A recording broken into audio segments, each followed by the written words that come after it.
Messieurs et dames, bonjour. Merci de suivre Kivu Morning Post. Aujourd'hui, l'actualité du jour, nous allons nous intéresser sur l'arrestation du conseiller principal de Moïse Katumbi.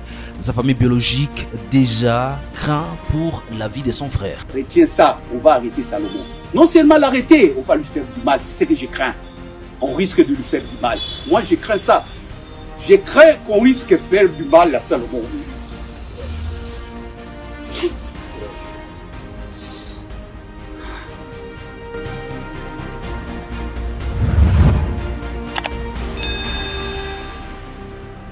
Revenons dans l'actualité du jour, mais avant d'y aller, vous êtes nouveau sur la chaîne, n'oubliez pas de vous abonner pour poursuivre et suivre d'autres vidéos sur la chaîne. N'oubliez pas également de partager nos vidéos. La question qui nous intéresse aujourd'hui, c'est d'abord cette question du conseiller principal de Moïse Katumbi. Vous le savez déjà, le conseiller du Moïse Katumbi a été arrêté à Kinshasa et le collectif des avocats de Salomon Escadela empêché de consulter leurs clients. Suivez la réaction des avocats du conseiller principal de Moïse Katumbi.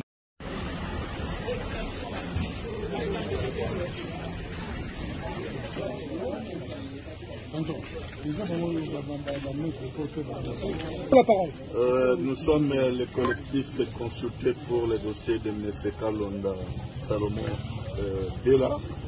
Nous sommes venus aujourd'hui nous présenter parce que nous avons appris par la voie des ondes à travers le ministre des Médias, après ce que nous avons constaté comme une sorte d'enlèvement, que M. Salomon Escadela Kalonda a été arrêté et immédiatement conduit au service des renseignements militaires, la DEMIAD. Nous avons été consultés dans ce cadre, nous nous sommes présentés aujourd'hui. Nous avons sollicité une audience parce que la constitution de notre pays, dans son article 19, in fine, précise que même devant les services de sécurité, tout justiciable a droit d'être assisté. Malheureusement et contre toute attente, nous avons été heurtés et nous avons été bloqués. Nous n'avons pas eu l'opportunité de rencontrer notre client.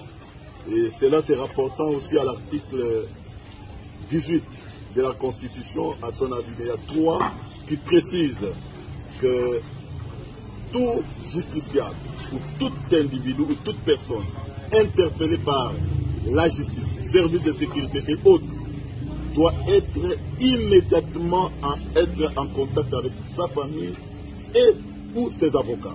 Malheureusement, ce conseil que nous n'avons pas eu cette possibilité de les rencontrer et nous sommes vraiment désolés, mais nous sommes ici purement dans l'exercice de notre profession. Malheureusement, les services de renseignement militaire ne nous ont pas permis de pouvoir les rencontrer. Voilà un peu l'objet de notre présence à ce jour ici. Revenons en image sur la réaction du grand frère de Salomon Escadela. En tout cas, le grand frère Moni Dela craint pour la vie de son frère, selon les informations des proches de la présidence.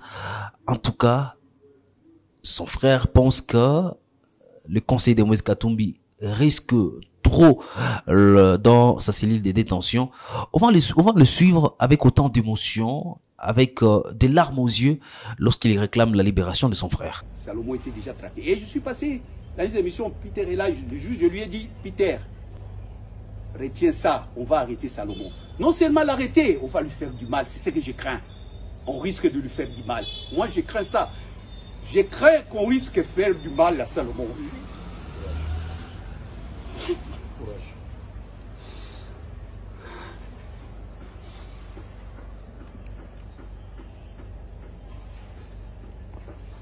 Je disais ça à Peter. Je dis, Peter, je sais que on risque d'arrêter Salomon. Et non seulement je crains qu'on l'arrête, mais qu'on lui fait du mal parce que ça a été déjà planifié. Nous avons l'information, Peter. C'est rare que on savait à la minute tout ce qu'on fait. Une fois, il est venu ici. Pendant tout ce temps, il est venu une fois la nuit. Mais on l'a bloqué ici déjà. On pouvait annoncer, les gens pouvaient dire, oh, ils sont tentés d'extrapoler. Non, il était bloqué ici. Il arrive ici. Et une Dieu peut aller là-bas et l'autre l'a bloqué ici. Et puis ils croyaient qu'ils dormaient ici. Et après coup, on a vérifié, ils sont partis. Donc ce que je craignais, c'est de pas. L'arrestation, je savais. Je craignais qu'on puisse lui faire du mal. Qu'on puisse lui faire du mal. Avant de nous rendre dans la province du Sud Kivu pour parler de cet incendie, en tout cas, c'est l'entité civile qui a fait 4000 victimes. Revenons sur ce point de presse animé par l'évêque du diocèse de Goma.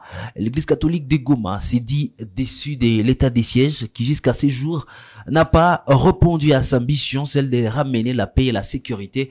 Monseigneur Willy Ngumi encourage les autorités congolaises à faire l'évaluation de l'état des sièges au Nord Kivu et à Ituri. Mesdames, Messieurs, parlons également de cette question, en tout cas, qui fait couler encre et salive, c'est l'incendie qui s'est produit les samedis dans la province du Sud Kivu. Il y a eu donc des maisons parties en fumée. Aujourd'hui, la société civile compte 4000 victimes et cette société civile appelle donc à une solidarité nationale par rapport à cet incendie. Et vous le savez, le 30 juin 2021, pour si j'ai bonne mémoire, sur le même lieu, il y a eu aussi un autre incendie où plus d'une centaine de maisons ont été consumées par le feu. Jusqu'à présent, ces victimes n'ont reçu aucune assistance, en tout cas de la part des autorités congolaises, et on espère que cette fois-ci, ces 4000 victimes vont devoir bénéficier d'une assistance, en tout cas des autorités, pour que ces gens puissent au moins construire leur maison et vivre sur ces lieux. Également, qu'il y ait des questions aussi urgentes, des questions, des solutions durables soient envisagées par les autorités de cette partie du pays pour que de tels incidents ne puissent plus se reproduire dans la ville de Bukavu. Mesdames et messieurs, ce sera tout pour l'actualité du jour. Merci à vous de l'avoir suivi.